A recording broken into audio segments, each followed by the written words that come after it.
عم انا عايز اقول لك ان هو بقى له ساعه بيجيب في الاوردر. ماشي ما هو مش كده برضه. انا جعان. مش كده طيب. انا جعان.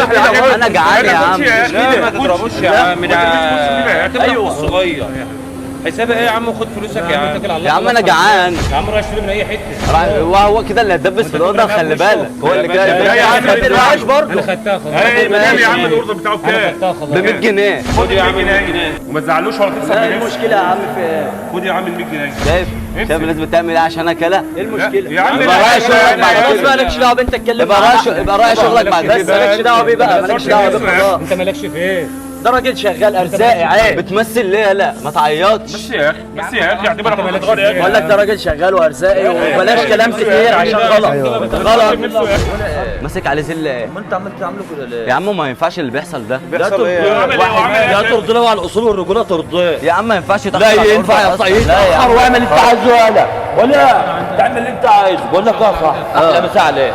يا عم ما تمدش ايدك بس بعد مسا عليك. ما تمدش ايدك. يا عم توكل على الله. حد كده توكل على الله. ما ينفعش اللي انت عملت. خلي بالك كل اللي انت بتعمله غلط. انت قلت عاوز كل اللي بتعمله غلط.